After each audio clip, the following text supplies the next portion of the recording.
Welcome back to my channel. I'm super excited because today we're going to be making my favorite kind of video. I'm going to be sharing the 10 plants that I'm currently obsessed with for the month of June. Now this will be a mix of some very common plants and some plants that are harder to find. But what they all have in common is that they're all tickling my fancy for really a variety of reasons. If you're new here, my name is Efe. I live in New York City in a 2-bedroom apartment that I share with over 100 plants and my husband and kids. Now before we get started, if you haven't already, go and hit the subscribe button and turn on your notifications so that you don't miss any of my future updates. Now the order of this list changes every day.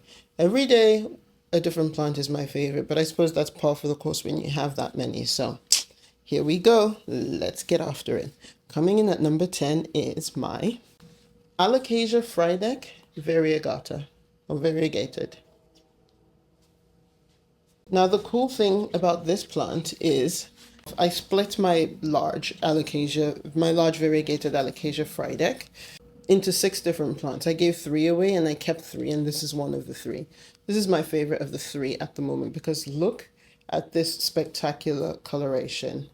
Now this is actually a very, very easy care plant.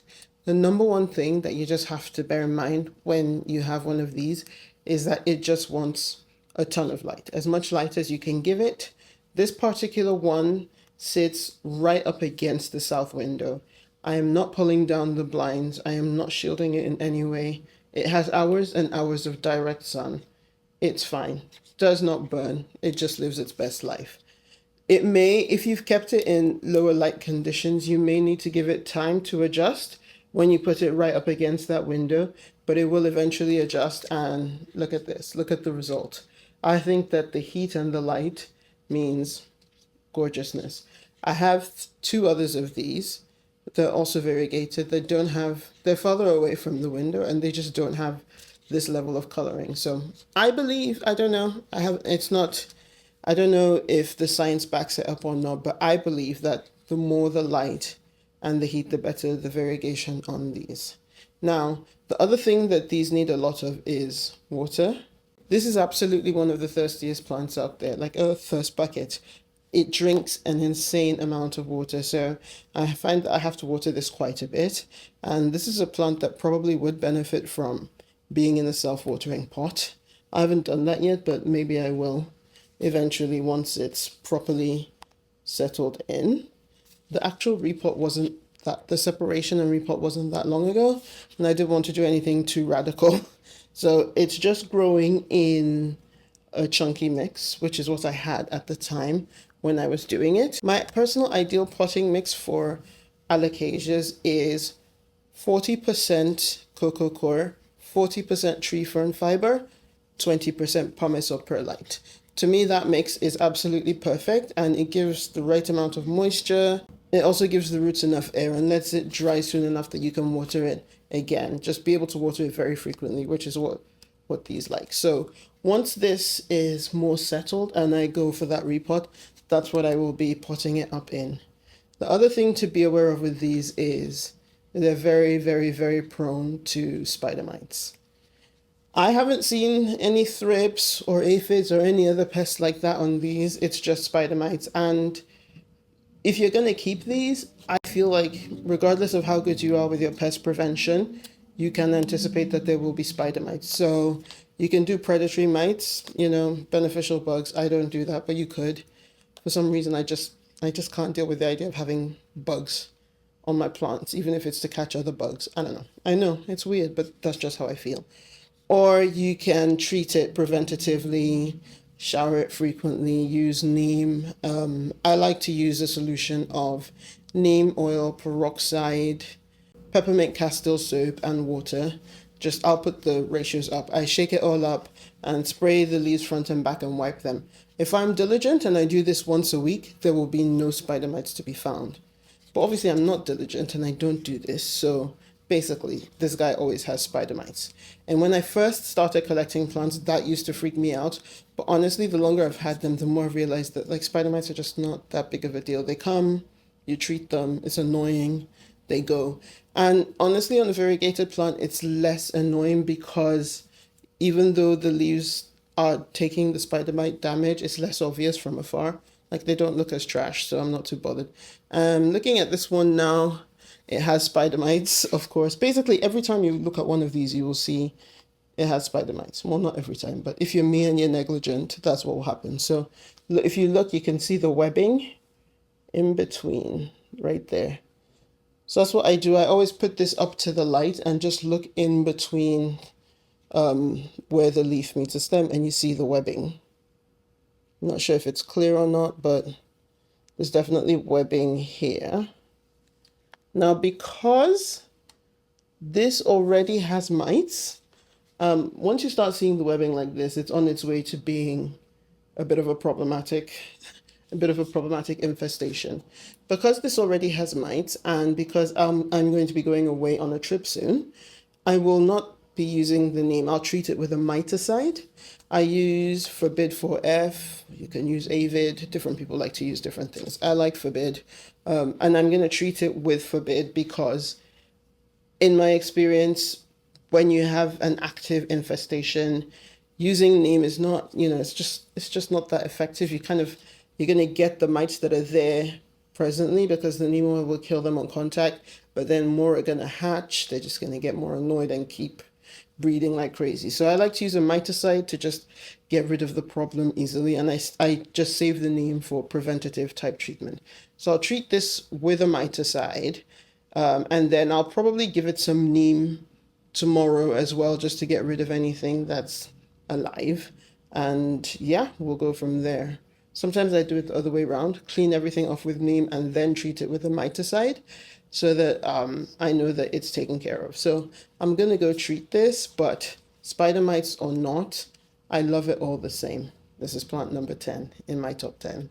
Number 9 on my list is this Anthurium Zara X Michelle. It's a hybrid created by Doc Block, and it is, it's such a spectacular plant. I don't think I need to explain why this is one of my favorites. I mean, the leaves are they're truly special, ridiculous. Now, this plant is one that I grew from seed. I don't remember how long it actually took me to grow it, but it was a very, very enjoyable process actually, watching the seeds germinate. I think I started off with 4 seeds and now I have 2 plants. So 2 of them didn't make it, but the 2 that did are so pretty. This one is the bigger of the 2. The location in my bedroom that I have this plant is less than ideal. There just isn't enough light for it to be as massive as I know that it probably wants to be. So I'm probably either going to move it out of my bedroom or try to find some supplemental lighting in there. But even with the little light that it has, it's absolutely magnificent to look at. I mean, look at it. As for where to get them, where to procure them, to be honest, I don't know. These are hard to find. I got this one from a collector. I got these seeds from a collector in a Facebook group, a local Facebook group, a New York one. So that's probably one way to go about it. I don't know. I don't really see these on any of the regular sites that I troll for sale, but if anyone knows in the comments where you can get a Zara X Michelle easily, feel free to help us all out. In terms of its care, it's just regular, typical Anthurium care.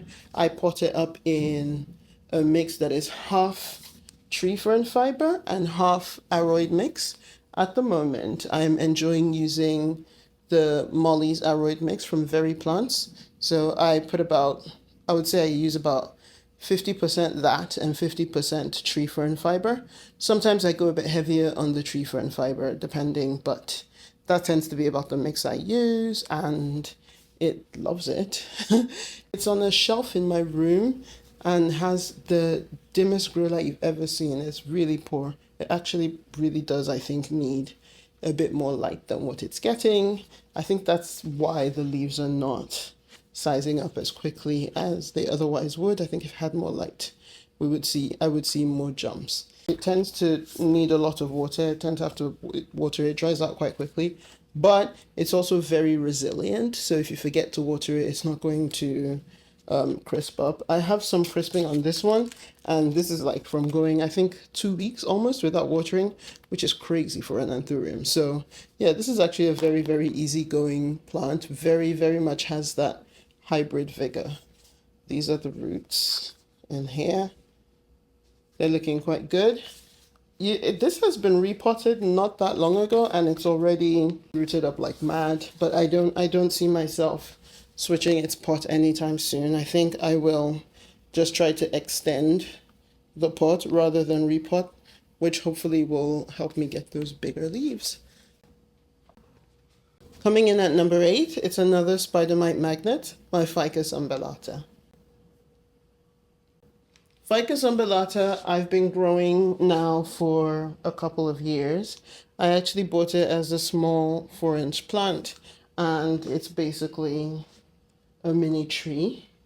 This plant is so, what's the word? I mean, it's a tree. It's a tropical, it's a tree that's meant to be grown in swampy, marshy ground in West Africa, and I insist on growing it in a corner of my apartment in New York City under a grow light. So, of course, it's not the easiest to keep happy, but it's not the most difficult either. And I don't know.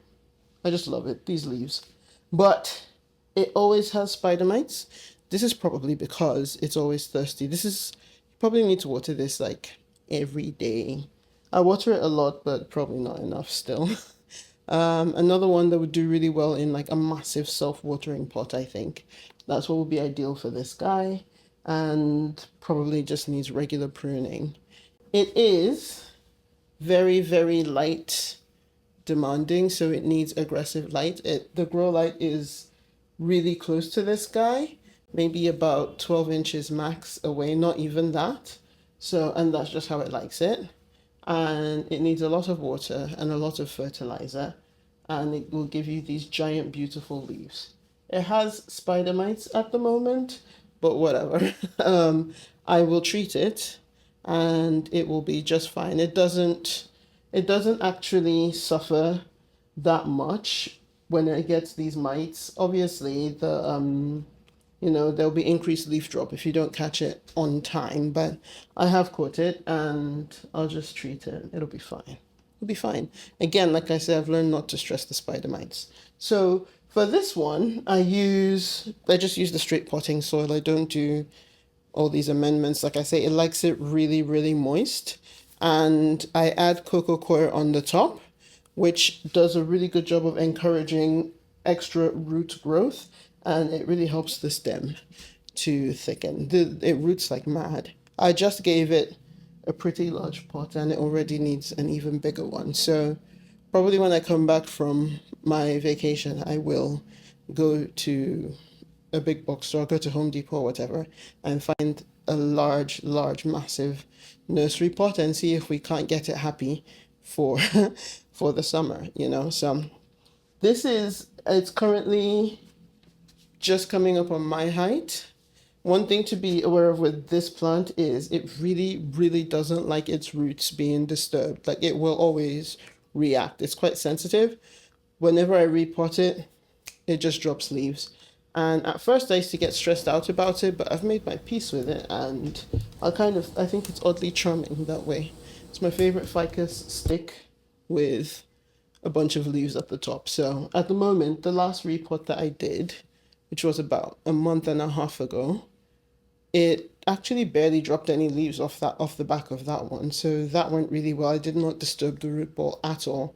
I just put it right into this, and now the roots are already growing out of the bottom, so I need to figure out what I'm going to do there. I'm not sure how long it's practical to keep growing this thing inside, but but I'm going to keep trying for now because I love it, and I don't think I could bear to part with it. It sits right beside a Ficus Audrey. I'm going to keep them both for as long as I can. The 7th plant on this list is this Anthurium Luxurians. Now, Anthurium Luxurians remains one of my favorite anthuriums ever to this day. No matter how many hybrids come and go, no matter how many new and shiny versions, the original just pure Luxurians is still, in my opinion, unbeatable. I mean, look at these leaves. Look at like how dark and juicy and perfect, like reptilian almost. They are, I just think they're just too much, too good. They are too good. This was a seedling I imported from Ecuagenera, I don't know, year and a half, maybe 2 years, I'm not sure. But it has probably been the easiest Anthurium I've ever grown. It imported like a dream, took off. It has lived on the shelf in my bedroom until very recently. A few days ago, I brought it out into the living room because it was sitting on the top shelf and these leaves were hitting the grow light. So look at, this is the newest leaf and it was stuck under the grow light, damaged. So it's still growing, but I think it was time for it to come out here and live in not open air, live in my living room and be great. The care for this plant is pretty straightforward. It's potted up like all my other anthuriums in 50%. This is actually a higher ratio. I think this is 60% tree fern fiber and 40% Aroid mix, Molly's Aroid mix from Very Plants. I'll put all this information in the description so you can find what you need there. But yeah, it's mostly tree fern fiber with some Molly's Aroid mix in the mix. And as my anthuriums get bigger, I reduce the amount of tree fern until it's probably about 60% Aroid mix, 40% tree fern fiber is what I'm ultimately going for. In terms of watering, I water this like all my other anthuriums. I just water it. I don't have a watering schedule. When the pot no longer has condensation, that's when I know I need to water it. Having had this one for a while, I know that it's about to dry. It's going to be drying up in probably by tomorrow, because although there's still some condensation, it's drastically reduced. So I know that I need to water this tomorrow, probably at the very latest. I'm actually going to be going on a trip soon, so I might push it. I might push the watering by one extra day to buy myself some time. And maybe I'll just water it, on Monday. But yeah, that's the watering. For light, I think these are actually quite variable with their light needs. I would say moderate light, so not low light, but not like high light. Like it doesn't really need, it doesn't want a south window or anything. Just moderate average light. So it just sits it's about 6 feet from my south window, nestled in a corner beside the Monstera. I'm going for a bit of a mini rainforest vibe over there. And I've just moved it there, so I have no idea how much it will like that spot or not, but I think it'll be fine. Added humidity, not necessary. This, like a lot of my other anthuriums, is growing in ambient humidity, just open air in my living room here in New York. The current humidity is 49%, which is quite high, to be honest, but it's summer, so in winter, humidity tends to be basically in the 20s, I would say. It can get as low as 12, 13, which is uncomfortable. But I would say most of the time, humidity is in the 20s/30s. And this is on the higher end, so everybody should be enjoying it and hopefully thriving. These I don't think are particularly sensitive to humidity. I think they probably would do really well in higher humidity, but it's not necessary, especially if you stay on top of the watering. I fertilize it lightly every time I water. At the moment, I'm using Dynagrow Foliage Pro, and I will also add some CalMag sometimes. Right now, I'm using TPS CalMag, but you don't need Dynagrow. I think fertilizer is enough. I don't know. I'm not an expert. That's just what I do for these. I try to fertilize it weekly. Yeah, so I'm probably ended up watering about twice a week, and I will fertilize at least one of those times. So, you can just feel it out, depending on how the plant feels. I also, when I remember, I try to add mycorrhizae to the water when I'm going to be watering my plants.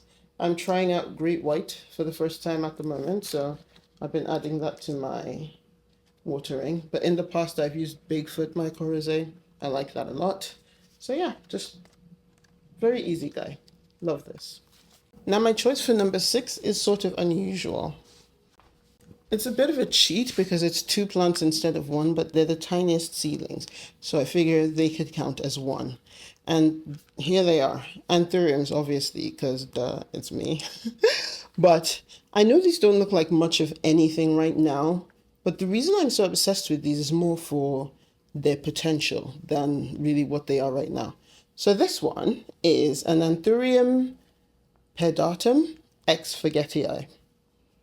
I mean, isn't that wild? It's interesting to see what the leaves are going to look like. They currently have this sort of cardboard type texture that Pedatum has, sort of similar to Clarinervium. And it doesn't have a fused sinus or anything yet to suggest Forgettii, but it does look remarkably like my Forgettii ex Clarinervium did when I got it. Actually, let me show you what that plant looks like. So this is my Anthurium Forgettii ex Clarinervium. Just a wacky, wonderful, weird looking plant that I'm obsessed with. It's got these very thick cardboard leaves that are very Clarinervium in nature, but then it has this fused sinus and this sort of weird, wonky shape, you know, like almost like a mask or a shell. It's crazy. I love it. And so, because of how delightfully odd I find this plant, I have gotten in the habit of just grabbing Forgettii hybrids wherever I see them and just looking to see how they'll turn out because I think they're really cool. And so I'm thinking that this one, this Pedatum X Forgettii, really reminds me of what that Clarinervium ex Forgettii looked like when it was a baby. It had very similar leaves. I'll see if I can find a picture to put up, but the leaves had quite a similar quality. This one, it does look different, but it's starting to get that cardboard vibe to it. I'm just very curious to see how it's going to grow and what it's going to look like. It's also, I got 3 seedlings in this batch when I got it, and this particular one has been the most vigorous grower of the 3, which is interesting. So yeah, I'm looking forward to seeing. It's on this list because of the future potential. I think by the end of the summer, we should start seeing some interesting characteristics because it's putting out that first aerial root nub. Who knows what it's going to turn out like, right? And then at the same time as I bought that one, I bought this one, which is another Forgettii hybrid, but this time, and this is nuts, right? This is apparently Pallidiflorum ex Forgettii. Now, I had no idea that Pallidiflorum and Forgettii could even cross. I've never seen such a hybrid, so I'm very interested to see how it turns out, what it ends up looking like. Like, what are these leaves going to look like? It is softer than the other one, which tracks with a Pallidiflorum versus a Pedatum, right? So I don't know, very interesting. The reason that this is on this list is I'm checking both of these plants daily to see if they have new leaves and what sort of shape those new leaves have and when I might see any kind of characteristics that suggest, you know, Pallidiflorum or Pedatum. I don't know. I'm just very, very curious to see how they turn out. So yeah, these Forgettii hybrids are number 6. Coming in at number 5, we have this Anthurium Veitchii, also known as the King Anthurium. This is the newest leaf on this Veitchii. It's still soft. It's not done yet. This plant is, it's been with me 2 years since it was a tiny baby, and it's just starting to really take on some size. I'm holding it like this because it desperately needs a repot. Here it is. The roots are completely filling the pot. I basically can't keep it watered at this point. Also, I'm worried that it's going to break under its own weight. It needs some support, so I'm going to be repotting this soon and giving it a moss pull for support. I will be doing that shortly because I need to have it done before I go on my trip. So I don't think this was an import. No, this wasn't an import. I bought this from Gabriella Plants, and it was a 2-inch or 3 inch, tiny plant, and it's been growing slowly, but I had it in moderate light, maybe moderate to lower light conditions, and it was growing kind of slowly. And then I moved it to right beside the south window, and it completely exploded. It took off. So this is a plant that likes very high light, and so that's what I give it. I think of all my anthuriums, this is the most light loving, and so I give it as much light as I can. It likes very good airflow. I let it dry out and then I water it, but well, not dry out, but it drinks it drinks very quickly. And when you give it the right amount of light, I don't think the watering situation is a problem. I fertilize it every time I water because it's a beast. This is the smallest leaf on the plant right now. I recently cut off a lot of the small yellowing ones. They're yellowing because look at the situation, and the plant has had to make sacrifices. It's also currently working on its first inflorescence. My dream is to eventually cross this with Forgetti, because we know how I feel about Forgetti hybrids. My dream is to make that happen eventually one day. I'm guessing I have like a couple of years before it's sort of mature enough for me to try, but I look forward to doing that. This is a really easy care anthurium, to be honest. I'm surprised that more people don't go for this one. Like, I know it's not velvety, but I still love the corrugated ribs. It's a pleasure, an absolute delight to grow. So, yeah. The only thing that's annoying with this is that the wingspan is crazy.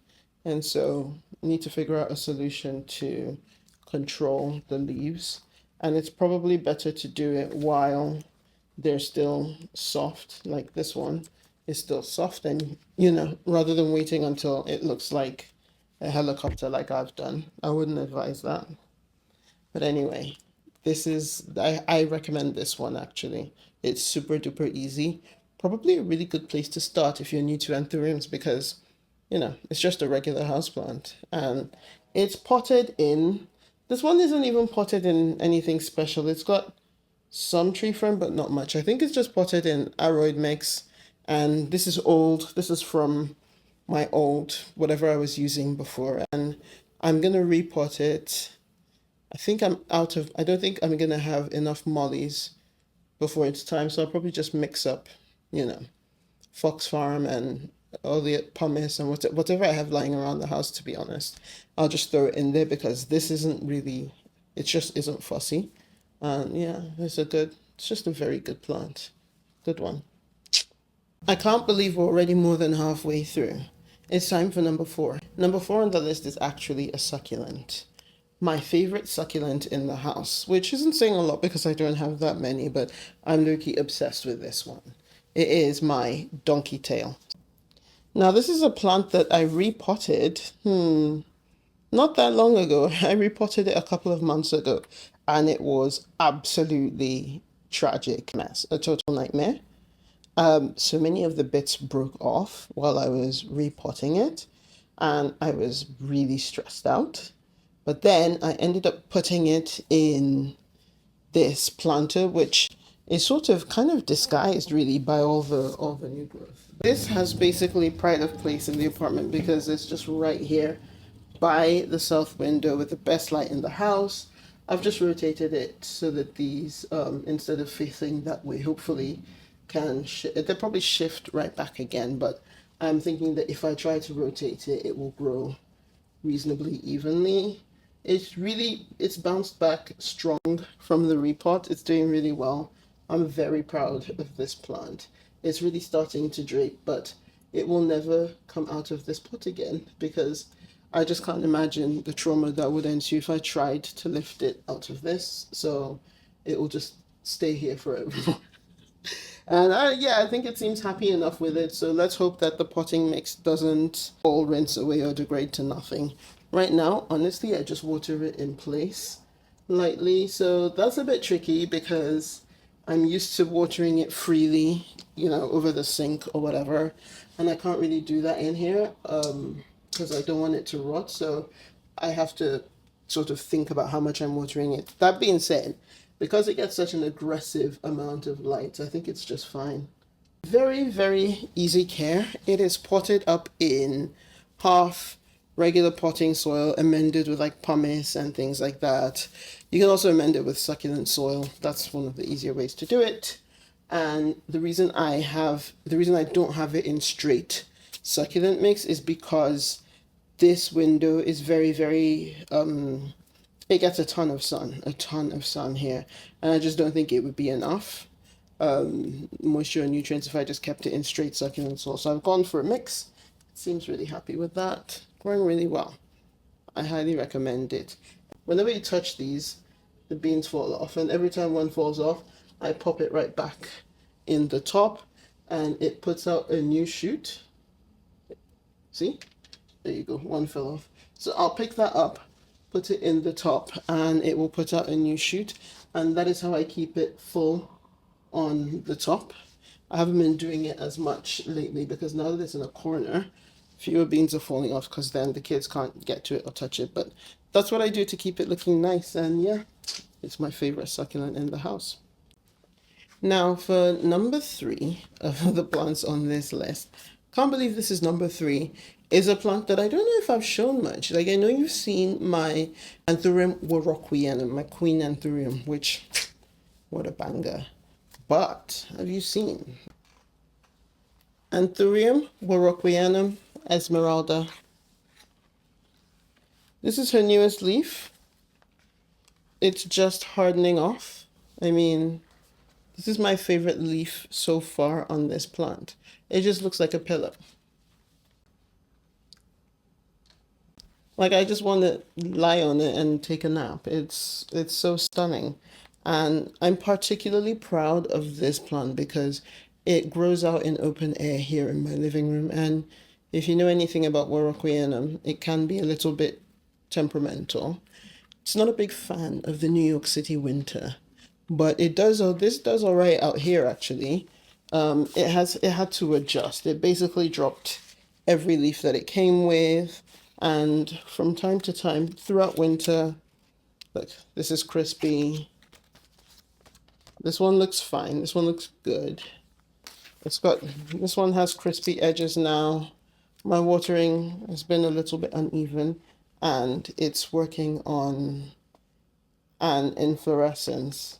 This is its first inflorescence, so it's been a little bit temperamental, but it's doing well. It's doing very well. I think this leaf is pure perfection, isn't it? So it's potted up mainly in tree fern fiber.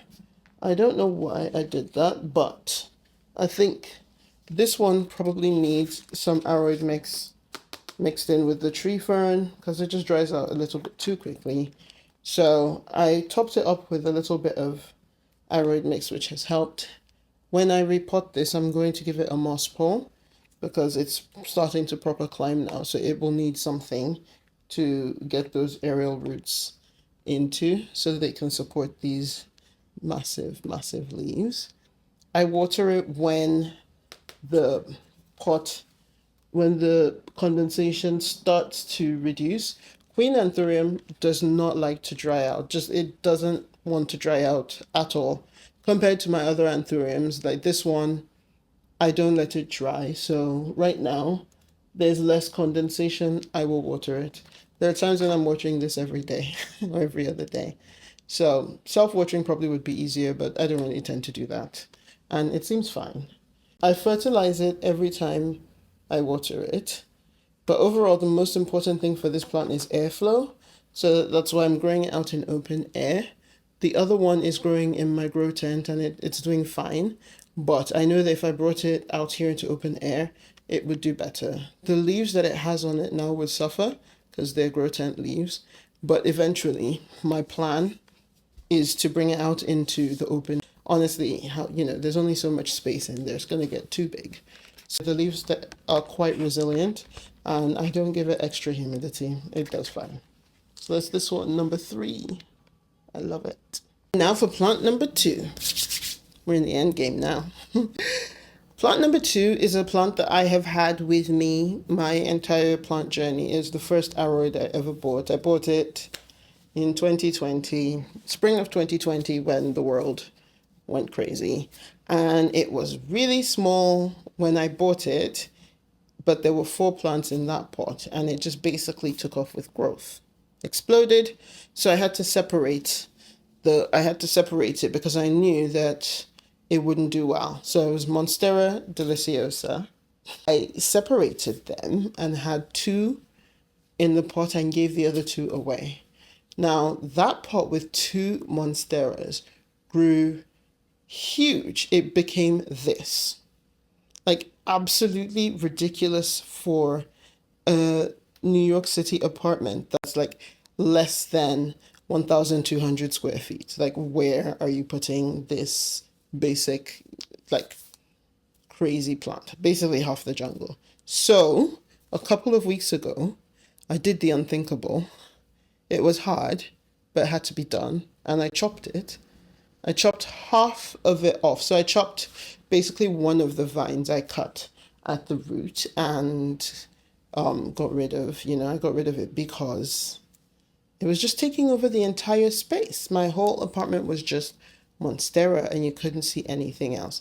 And I left the dominant vine, but I also took some of the lower leaves off that one in this video.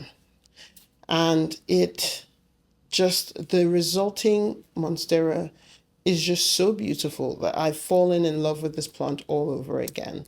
Like, even though I've had it for such a long time, it now just looks, to me anyway, so perfect. Honestly, it's an absolute dream. Like, it's everything I could hope for. So to me, it's the perfect shape Monstera. And I just think it looks so spectacular in this space. The leaves are, when I first cut it, I turned it all the way over there, and the leaves continue to pull back towards the light here, which that's what Monsteras do. They reach for the light. So I imagine they'll just keep reaching for that light, and I'll just keep rotating it, and it will continue to wrap itself around its moss pole there. And now, this is the perfect Monstera for me now. So I basically feel like it's a different Monstera for a different season in my plant growing life. So I'm now sort of rearranging the way my plants look in the living room because I think it's gotten a little stale, a little stagnant. It's been the same for a while, and change is good. So I'm trying to switch it up a bit and probably going to be growing some of my philodendrons. I'm going to be extending some of those moss poles so that they grow up a bit more and take up more of that space so that it's less just Monstera dominant. I want it to look very much like Ultimate Jungle vibes, but not just the Monstera. The new version of my big boy Monstera is here to stay in this format, and I think I'll try to keep the number of leaves that this bad boy is holding to a manageable number. How do I care for it? Honestly, because it's so mature, it's very, very, very drought friendly. It can go ages without water. We went on a trip for 3 weeks and it didn't get watered at all during that time. It was absolutely fine. So I'm not saying you should do that, by the way. I'm just saying it can take a drying out like nobody's business. But it does drink a lot of water. I would say it probably needs watering at the moment, maybe about once a week. Some in the summer, twice a week, sometimes even 3 times. It just depends. I basically water it when the top of the soil is dry, or whenever I remember. It is supported by a moss pole. Some people use trellises, but I don't know. I don't like to do that. It just feels like a faff. So I've stuck with the moss pole. You don't have to use a moss pole. You can use anything, or you can let it crawl. It doesn't have to climb, but that's not practical for me for apartment living. Monsteras have to climb. There's no space for them to crawl. So, this guy's on the moss pole. Pests. Honestly, I've never really had any pest problems with this guy, knock on wood. It is best practice to wipe down the leaves, but I honestly don't really remember. I probably should do it ASAP. I wipe it down with a mix of neem oil, peroxide, peppermint castile soap, and water. Shake, shake, shake, spray, wipe, and the leaves are shiny, everybody's happy. I fertilize it every time I water it. And it also has a bunch of slow release fertilizer in there, just because I often don't water it for ages at a time. So yeah, very, very easy going. Honestly, every time someone asks me what their first plant should be, I feel like you should just get a Monstera. It's so easy. It's so unbelievably easy and very, very high reward. You know, it's a highly rewarding plant. So it's my number 2. I feel like Monstera is always on these lists for me. Maybe that'll change one day. I don't know. But for now, it's number 2. And now, the number 1 plant that I'm currently obsessed with. The best of the best. My absolute favorite and the plant of the hour. Drum roll. My Hoya Obovata. This Hoya Obovata is insane. It's completely crazy. It's out of control. It's ridiculous. Honestly, it's one of the easiest care plants out there. It is super duper easy going. It lives right by my south window and it's just potted up in regular potting soil. I try to fertilize it every time I water it. I'm actually behind on my watering right now. It's a little bit dry. But yeah, it stays right by the window, and the trick really is, I think maybe because the leaves are so big, I don't know, but it needs a lot of water. I try not to dry it out too much. I know a lot of people prefer to keep their Hoya super dry. With this one, when I keep it very dry, it doesn't suffer, like it doesn't, you know, but it doesn't grow. So for me, ideally, I water it as much as I can, and I fertilize it when I water it. The other thing that I like to do is to spray the leaves with a foliar spray. I basically just mix kelp in water and I give it a nice spray, and it seems to really, really like that. I'm using this stuff. It's Blue Planet Nutrients Liquid Seaweed. Excuse the fact that the bottle looks like garbage. I haven't figured out how to stop it from leaking out whenever I use it, but I basically mix this in water and I give it a foliar spray when I remember. Whenever I do it, the difference is noticeable. It's a lot happier. So I think this is quite important for the Hoya to be, for this Hoya. I don't know, I'm not a big Hoya person. I only have like 3, but this seems to really like that. So yeah, I give it this, I water it when the top 2 inches of the soil are dry, and it's in a very, very small pot. Basically, the pot is tiny relative to the size of the plant. So I'm keeping it in a small pot. This trellis is massive, obviously, but it's because the leaves are so heavy and you really need something that can take the weight. Ideally, I would change it to, I would try to make the trellis support it a bit more and make it a bit stronger. I haven't quite figured out how to do that, but so far so good, right? It's my Hoya Obovata. It just goes to show a plant doesn't have to be super rare or difficult to find to really be a conversation starter or for me to really enjoy it. It's just about trying to grow them into the most incredible specimens that I can. That's something that I'm really, really enjoying at this stage in my plant journey. So yeah, my current number 1 is one of the most common and easy to find Hoyas out there. Hoya Obovata. And that's it. Those are my top 10 current favorite houseplants. I hope you enjoyed this list and maybe found some inspiration to add to your own collection. If there's anything that you think I should add to my collection based on this list or that you think I might enjoy, please let me know in the comments, because I'm always looking for new and interesting plants to kind of flesh out the jungle. Don't forget to like, comment, and subscribe. And yeah, till next time, I'll see you